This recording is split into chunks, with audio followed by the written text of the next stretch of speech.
ഇപ്പൊ നമ്മൾ നിൽക്കുന്നത് ഹെമ്പതു എന്ന് പറഞ്ഞ ഐലൻഡാണ്. അതായത് ന്യൂനു അറ്റുകളിൽ പെട്ടൊരു ഐലൻഡാണ് ഹെമ്പതു. ഇതിൽ ഏകദേശം ഇവിടുത്തെ ജനസംഖ്യ എന്ന് പറയുന്നത് അറൌണ്ട് 800 ആണ് ഇവിടുത്തെ ജനസംഖ്യ.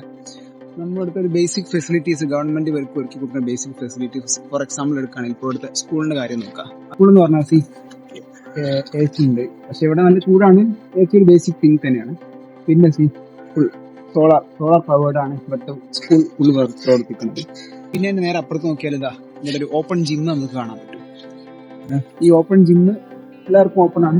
ലൈക്ക് പ്രായഭേദമന്യേ രാവിലെ നമ്മൾ മോർണിംഗ് ജിമ്മ് കുറച്ച് കേടായെന്നേ ഉള്ളൂ. പക്ഷെ ഇവരെ ആള് കുറവുള്ള ഒരു ഐലൻഡ്, അതുകൊണ്ടാണ് ഇങ്ങനെ കിടക്കുന്നതെന്ന് തോന്നുന്നു അല്ലെ. അതായത് ഇത് പെട്ടെന്ന് തുരുമ്പിക്കും. കാരണം നല്ല കടലിൽ നല്ല ഉപ്പുകാറ്റ് ഇങ്ങനെ അടിച്ചു കയറുന്നതുകൊണ്ട് നമ്മുടെ നാട്ടിൽ പോലെയല്ല ഇവിടുത്തെ ഈ മിഷനറി കാര്യങ്ങളൊക്കെ പെട്ടെന്ന് തന്നെ കംപ്ലൈന്റ് ആവുന്നു. ഇത് നമുക്ക് ഇവിടെ ജീവിച്ചാൽ മനസ്സിലാവും. നമ്മളിപ്പോ ഒരു ലക്ഷദ്വീപുകാർക്ക് മനസ്സിലാവും, അവര് അനുഭവിക്കുന്ന സാധനമാണ് ഈ തുരുമ്പഴിക്കല്. പ്രത്യേകിച്ച് വണ്ടി പെട്രോൾ കുറവ് നമുക്ക് കിട്ടുന്നതാണ്. പെട്രോൾ ഒഴിച്ച് 1 ലിറ്റർ 2 ലിറ്റർ ഒഴിച്ചിട്ട് എല്ലാ വണ്ടിക്കും തുള വീഴുന്ന സാഹചര്യം ഉണ്ടാകാറുണ്ട്. നമ്മളിപ്പോ പോകുന്നത് ഹാർബറിലോട്ടാണ്. ഇവിടുത്തെ ഹാർബർ ഇവിടെ ആകെ 800 ആളുകൾ മാത്രം താമസിക്കുന്ന ഒരു ഐലൻഡിൽ ഗവൺമെന്റ് എത്രമാത്രം അഡ്വാൻസ്ഡ് ആയിട്ടാണ് ഇവിടെ ഹാർബർ ഉണ്ടാക്കിയെന്നുള്ളത് നമുക്ക് കറക്റ്റ് മനസ്സിലാക്കാൻ പറ്റും. മാൾഡീവ്സ് പോലത്തെ രാജ്യത്ത് നമ്മൾ വരുമ്പോൾ എത്രമാത്രം ടെക്നോളജി അഡ്വാൻസ്ഡ് ആണ് ഈ ഒരു സീ റിലേറ്റഡ്. ലൈക്ക് ഇവിടുത്തെ ജെട്ടി, അതിന്റെ സ്പീഡ് ബോട്ട്, എല്ലാ കാര്യങ്ങളും നമുക്ക് ഇന്ത്യയിൽ നിന്ന് ഒരാൾ പെട്ടെന്ന് എനിക്കൊണ്ട് ലക്ഷദ്വീപുകാർക്ക് പെട്ടെന്ന് മനസ്സിലാക്കാൻ പറ്റുന്നു. അതായത് ലക്ഷദ്വീപിൽ നിന്ന് ഒരാൾ പെട്ടെന്ന് മാൾഡീവ്സിലേക്ക് വരുമ്പോൾ ലക്ഷദ്വീപ് എത്രമാത്രം ബാക്കിലാണ്, എത്ര വർഷം ബാക്കിലാണ് സഞ്ചരിച്ചുകൊണ്ടിരിക്കുന്നത്. അതെ, ഇവിടെ ഒരു ടൂറിസം പോലും ഇല്ലാത്ത ഒരു ഐലൻഡ്, ഒരു ടൂറിസ്റ്റ് പോലും വരാത്ത ഒരു ഐലൻഡില് എത്രത്തോളം അവര് പ്രൊവൈഡ് ചെയ്തിട്ടുണ്ടെന്ന് നമുക്ക് കാണാം. ഇവിടെ നിന്നാണ് അതിന്റെ എൻട്രി സ്റ്റാർട്ട് ചെയ്യുന്നത്. ഇവിടെ നമുക്ക് കാണാൻ പറ്റും. ഇവിടുന്ന് ജസ്റ്റ് ഒരു ഹാർബർ, അതിന്റെ എൻട്രി സൈഡാണ് ഇവിടെ വരുന്നത്. ജസ്റ്റ് ഒരു എൻട്രി, പിന്നെ അതിനുശേഷം അവിടെ എക്സ്പാൻഡ് ചെയ്യാണ് ചെയ്യുക ഈ ജെട്ടി. അതായത് ഇവിടെ നിന്ന് ഈ കാണുന്ന സ്ഥലങ്ങൾ മൊത്തം ഇവര് എക്സ്ട്രാ മണലിട്ടിട്ട് വലുതാക്കി ആ തിര വരുന്നതിന്റെ ലാസ്റ്റിലോട്ടാണ് ഇവര് കൊണ്ടുപോയിട്ട് ഈ കംപ്ലീറ്റ് റീഫ് എന്ത് ചെയ്തു അത് യൂട്ടിലൈസ് ചെയ്തിട്ടാണ് ഇവിടെ നമ്മളെ ഹാർബർ ഉണ്ടാക്കിയിട്ടുള്ളത്. അപ്പൊ നമ്മൾ വിചാരിക്കും റീഫും കാര്യങ്ങളും ഒക്കെ നശിക്കുന്നത്. ഇത് നാടിന്റെ ഏതെങ്കിലും ഒരു ഭാഗത്ത് മാത്രമേ ചെയ്യൂ, ബാക്കിയുള്ള എല്ലാ സ്ഥലങ്ങളും പ്രൊട്ടക്റ്റഡ് ആണ്, ഒരു പ്രശ്നവുമില്ല. ഇതായിരിക്കും എൻട്രൻസ്. അതായത് തിര വരുന്ന സ്ഥലം ഇപ്പൊ മണ്ണിന്റെ അടിയിലാണുള്ളത്. ഇനി തിരയില്ല എന്നല്ല, ബാഡ് വെതർ ടൈമില് തിര കുറച്ചുണ്ടാവും, എന്നാലും അധികം പ്രശ്നമൊന്നും ഉണ്ടാവില്ല. ഇത്ര ചെറിയ എൻട്രൻസ് ഒക്കെ കാണുമ്പോൾ നിങ്ങൾ വിചാരിക്കും നമ്മളവിടെ കപ്പലല്ലേ കയറുന്നതെന്ന്. പക്ഷെ ഇവിടെ കപ്പൽ സംവിധാനമേ ഇല്ല.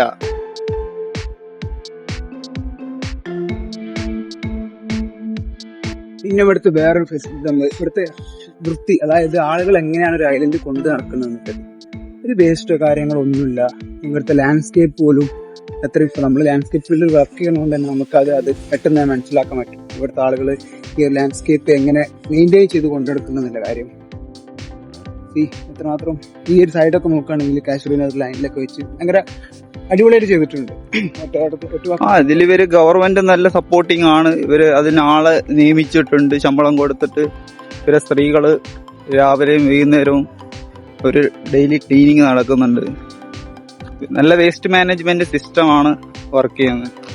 ഇതാണ് ഹാർബർ ഇവരുടെ. ഇവിടെ ലാൻഡിംഗ് ക്രാഫ്റ്റ്, വലിയ സാധനങ്ങളൊക്കെ വരും.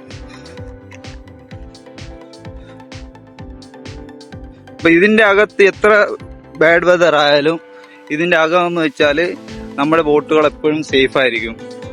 ഈ ഒരു ഹാർബർ സംവിധാനം ആകുമ്പോൾ എത്ര ബാഡ് വെതറിലും ഈ ഒരു സംവിധാനത്തിൽ നമ്മളെ ബോട്ടുകൾ എല്ലാം സേഫ് ആയിരിക്കും.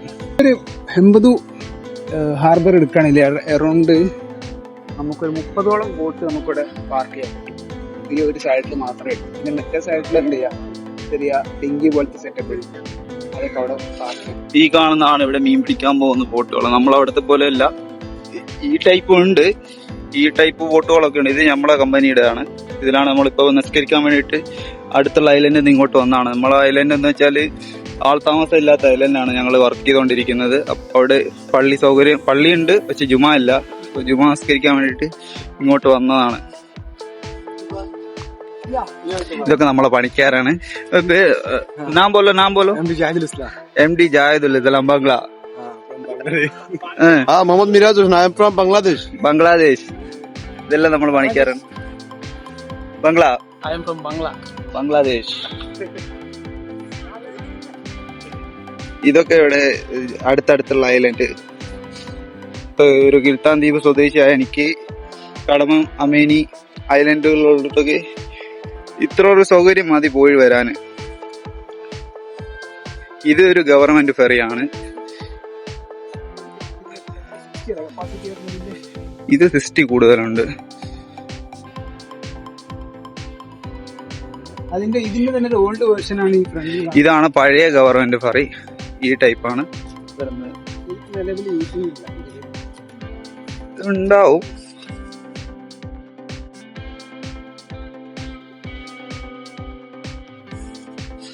ഇതിവിടെ ഇന്റർ ഐലൻഡ് കണക്ട് ചെയ്യാനായിട്ട് ഉപയോഗിക്കുന്നതാണ്. ലോങ് ഡിസ്റ്റൻസ് അറ്റോൾ ക്രോസിംഗ് ഇല്ല. ഇത് അറ്റോളിന്റെ അകത്തുള്ള ഐലൻഡ് മാത്രം. ഇപ്പൊ കടമം അമിനി കവരത്തി ഒരറ്റോളാണ്. അഗത്തി ബംഗാരം ഒരറ്റോളാണ്. അങ്ങനെയുള്ള സ്ഥലത്ത് ഇതേപോലെയുള്ള ഫെറി ഉപയോഗിക്കാൻ പറ്റും ഗവൺമെന്റിന്. ഇതേപോലത്തെ ഉപയോഗിക്കണമെന്നില്ല, അതേപോലത്തെ ഉപയോഗിക്കണം. ഇതൊക്കെ ഈ ലോക്കൽ ഐലൻഡ് ട്രാൻസ്പോർട്ട് നമ്മളിപ്പോ ബസ് പിടിക്കുന്ന പോലെ, ഒരു ഓട്ടോ പിടിക്കുന്ന പോലെ വന്നിട്ട് ബുക്ക് ചെയ്ത് കഴിഞ്ഞാല് എനിക്ക് ആ ഐലൻഡിൽ പോകണമെന്ന് പറഞ്ഞാല് ഇവർ കൊണ്ട് ഇറക്കി തരും. അങ്ങനെയുള്ളതാണ്. ഇതൊരു മീൻ പിടിക്കുന്ന ബോട്ടാണ്. ഇവരെ ഫിഷ് മാർക്കറ്റിന്റെ പണി നടന്നുകൊണ്ടിരിക്കുകയാണ്. ഇവിടെയാണ് ഫിഷ് മാർക്കറ്റ് വരുന്നത്. ഇവിടെ മീൻ പിടിച്ചിട്ട്, ഇത് ഫുള്ള് മീൻ പിടിക്കുന്ന ബോട്ടുകളാണ്. ഇവിടെ മീൻ പിടിച്ചിട്ട് ഇവിടെ മീൻ കട്ട് ചെയ്ത് ക്ലീൻ ചെയ്യാനുള്ളത്, മീനിന്റെ വേസ്റ്റ് മൊത്തം കടലിലോട്ട് തന്നെ പോകുന്ന സംവിധാനമാക്കുന്നതാണ്. അപ്പൊ അതിന്റെ ഒരു വെയിറ്റിംഗ് ഷെഡ് കാര്യങ്ങളും, മീൻ മാർക്കറ്റ്, ചെറിയ സെറ്റപ്പ്, ചെറിയ ഐലൻഡിൽ ചെറിയ സെറ്റപ്പ് അങ്ങനെ ഉണ്ടാക്കുകയാണ്. ഇത് നമ്മളെ ചെറിയ മീൻ പിടിക്കുന്ന ബോട്ടുകൾക്കായിട്ടുള്ള സൗകര്യമാണ് ഇത്. എത്ര മനോഹരമായിട്ടാണ് അവരുണ്ടാക്കി വെച്ചിരിക്കുന്നത്. നമ്മളെ നാട്ടുകളിലും ഇതേപോലത്തെ ബോട്ട് നമ്മൾ കടലിൽ കെട്ടിയിട്ട് വന്നാല് നമുക്ക് പിന്നെ അത് അടുത്ത നൈറ്റ് നല്ല കടൽ കാലാവസ്ഥ മാറിയാൽ കെട്ട് അഴിഞ്ഞു പോവോ ഇല്ലയോ എന്നൊക്കെ നമുക്ക് ഭയങ്കര ടെൻഷനായിരിക്കും. പക്ഷേ ഇതേപോലത്തെ ഒരു കണ്ടീഷൻ ആണെങ്കിൽ, ബാഡ് വെതർ ആകുമ്പോഴും ബോട്ടുകളെല്ലാം എപ്പോഴും സേഫ് ആയിരിക്കും. ഇവിടെ വല ഉപയോഗിക്കാൻ നിരോധിച്ചത് കൊണ്ട് നമുക്ക് കാണാൻ പറ്റും കുറേ മീനുകളും കാര്യങ്ങളൊക്കെ. ചൂണ്ട ഇട്ടാൽ നല്ല മീൻ കിട്ടും, പക്ഷെ വല ഉപയോഗിക്കാൻ പാടില്ല. ഇവിടെ ടൂറിസം പ്രാധാന്യം കൊടുക്കുന്നതുകൊണ്ട് ഭയങ്കര കുറവാണ്.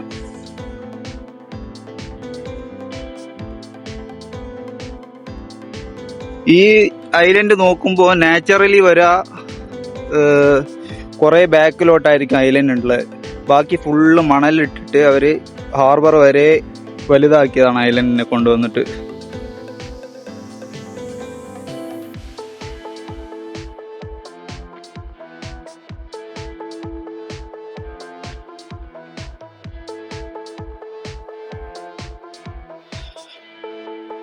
ഇതാണ് ഇവിടെ ഒരു ഹയർ ചെയ്ത് പോകാൻ പറ്റിയ ലോക്കൽ പബ്ലിക് അല്ല, പ്രൈവറ്റ് ആണ്. പ്രൈവറ്റ് ട്രാൻസ്പോർട്ടൊക്കെയാണ് ഇത്. നമുക്ക് ഹയർ ചെയ്ത് കഴിഞ്ഞാൽ ഇതിൽ പോവുകയൊക്കെ ചെയ്യാം. അറ്റോൾ ക്രോസ് ചെയ്ത് പോവാം, പ്രശ്നമൊന്നുമില്ല. ഇതേപോലത്തെ സ്പീഡ് വെസലിന്റെ വേഗത എന്ന് വെച്ചാൽ 60 km/h ആണ്. 60 km/h എന്ന് വെച്ചാൽ നമ്മളവിടെയൊക്കെ നമ്മളെ സ്വപ്നം പോലും കാണുന്നുണ്ടാവില്ല. നമ്മളെ ബോട്ടുകളൊക്കെ ഒരു 30-36 കിലോമീറ്റർ ദൂരത്തോട്ട് പോകണമെങ്കിൽ 2 മണിക്കൂറൊക്കെ എടുക്കും. ഇപ്പൊ ഞാന് മാലെ സിറ്റിയിൽ നിന്ന് ഇവിടെ ഇങ്ങോട്ട് വരുന്നത് 190 കിലോമീറ്ററിന്റെ അടുത്തുണ്ട്. 190 കിലോമീറ്റർ 4 hours കൊണ്ടാണ് കവർ ചെയ്തത്. കാണാൻ സ്ക്വിഡ്, നല്ല വലിയ സ്ക്വിഡാണ്. ഇതുണ്ട, നല്ല വലിപ്പമുള്ള സ്ക്വിഡ് തീരത്ത് വന്ന് കിടക്കുന്നുണ്ട്. ജൈജാന്റിക് സാധനമാണ്.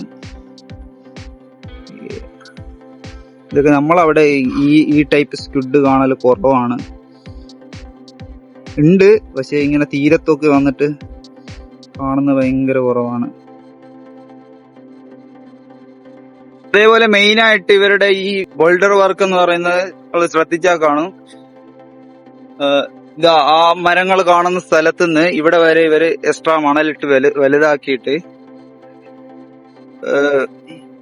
നമ്മളവിടെ എന്ന് വെച്ചാൽ ഇത് സയന്റിഫിക്കലി ഇങ്ങനെയാണ് എല്ലാ സ്ഥലത്തും ഇടുന്നത്. പക്ഷെ ലക്ഷദ്വീപിൽ ഇട്ടതെന്ന് വെച്ചാൽ മോണോബ്ലോക്കും ടെട്രാപോളും ബീച്ചിനെ നശിപ്പിക്കുന്ന രീതിയിലാണ്. എവിടെ കടൽ വരുന്നുണ്ട് അത് പഠിച്ചിട്ട് ഐലൻഡ് എവിടെയാണ് ഏറ്റവും കൂടുതൽ നശിക്കുന്നത്, എങ്ങനെ ഇട്ട് കഴിഞ്ഞാൽ സംരക്ഷിക്കാൻ പറ്റും എന്നുള്ള രീതിയിലാണ് ഇവര് ചെയ്യുന്നത്.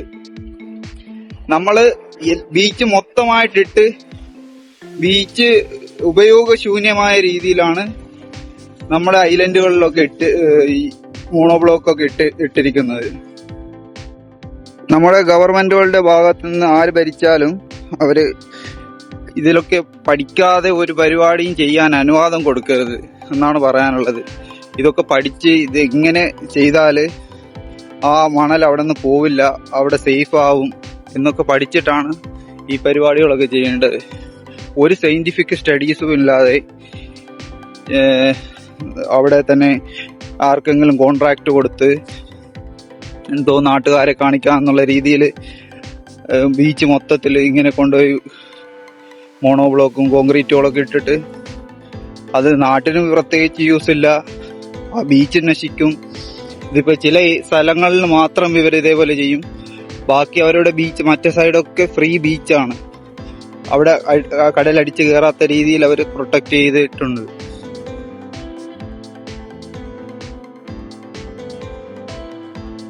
അത് ഇവിടുത്തെ ഒരു ചെറിയ പവർ ഹൗസ് ആണ്.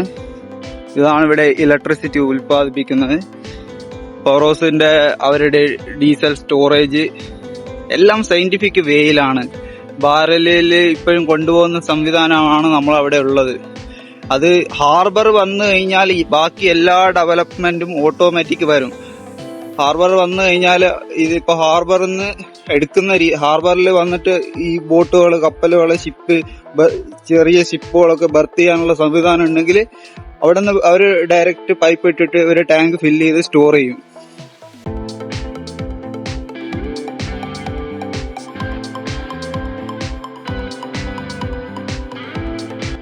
ATM മോഡൽ വരുന്നത്, മോഡൽ മീൻസ് നല്ല വൃത്തി, നീറ്റ് ആൻഡ് ക്ലീൻ. നല്ല ഭംഗി.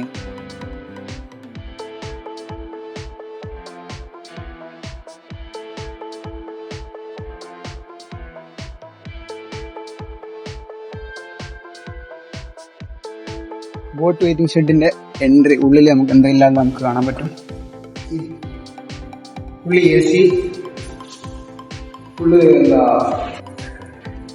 ഇരുന്നാൽ നമുക്ക് പുറത്തേക്ക് ശരി കാണാൻ അങ്ങനത്തെ തടസ്സങ്ങളൊന്നുമില്ല. അതായത് ഉള്ളി ഗ്ലാസ് ആയതുകൊണ്ട് തന്നെ ഇവിടെ ഉള്ളിൽ ഇരുന്നിട്ടാണ് നമുക്ക് ബോട്ടൊക്കെ വരുന്നത് പോകുന്നതൊക്കെ അറിയാൻ പറ്റും. പിന്നെ ഇവിടെ വായിക്കാനായിട്ട് കുറച്ച് ബുക്കുകൾ വെച്ചിട്ടുണ്ട് ആളുകൾ നിൽക്കുമ്പോൾ.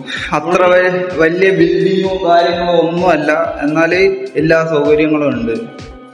ചെറിയൊരു സെറ്റപ്പാണ്, എന്നാല് വെയില് കൊള്ളാണ്ട് എല്ലാവർക്കും ഇരിക്കാൻ പറ്റും.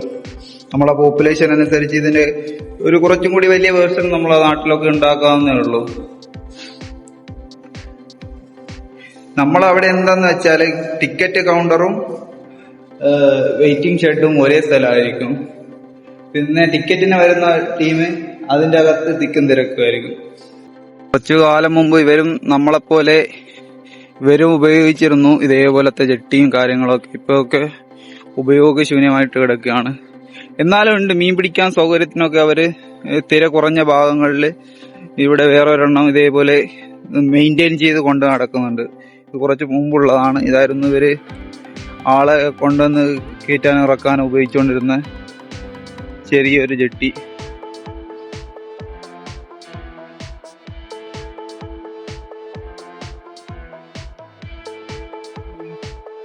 ഒക്കെ കഴിഞ്ഞ് ഞങ്ങൾ തിരിച്ചു പോവാണ്. നമ്മളെ ധ്യാനേശ്വരനൊക്കെ ഉണ്ട്. ഇദ്ദേഹം അവിടെ വേർട്ടിക്കൽ ഫാമിങ്ങിന്റെ ഹെഡാണ്. അപ്പൊ എല്ലാരും തോണിയിൽ വന്ന് കേറാൻ തുടങ്ങി.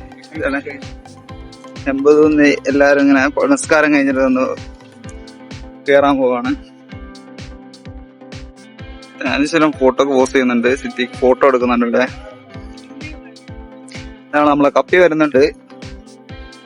Yes, Kappi is coming.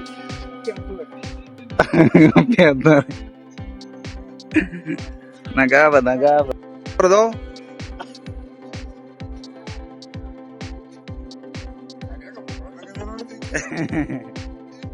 വന്നുകൊണ്ടിരിക്കുകയാണ്.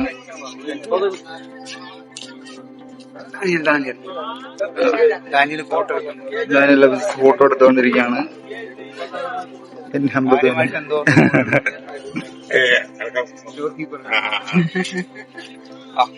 അതിന്റെ ഗജനാവിന്റെ കീ കൊണ്ടുവന്നിരിക്കുകയാണ്.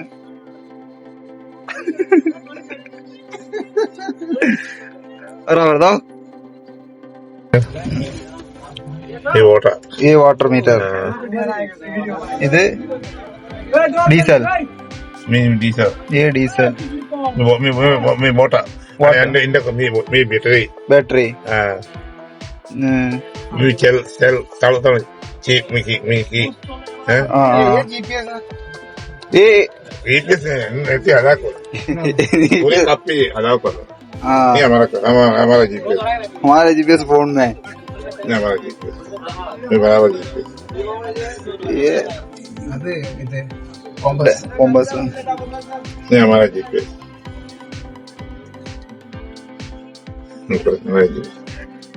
GPS മുമ്പ് ഒരു ഫോണിലാണ് ഉപയോഗിക്കുന്നത്.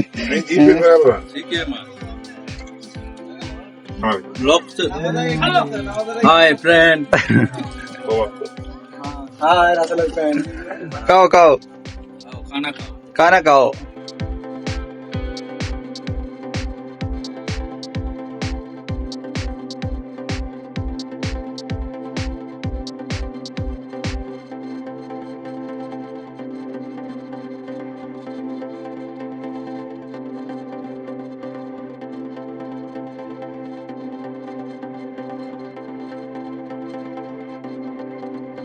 Hey, hello, Victoria.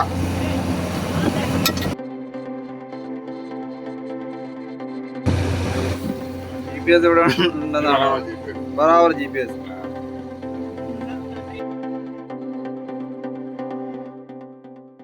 നല്ല മൂഡിലിരിക്കുന്നുണ്ട്.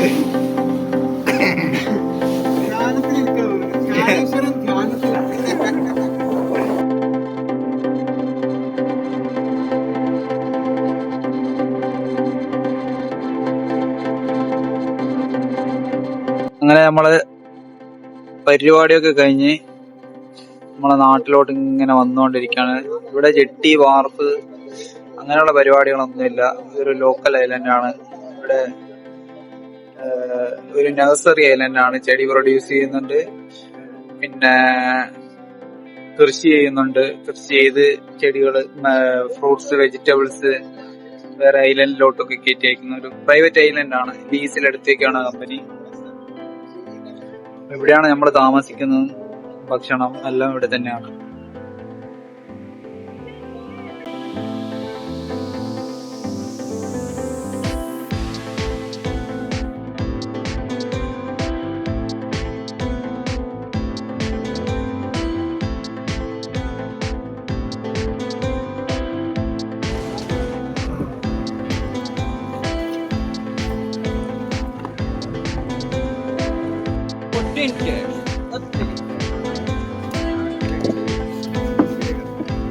क्या करेगा?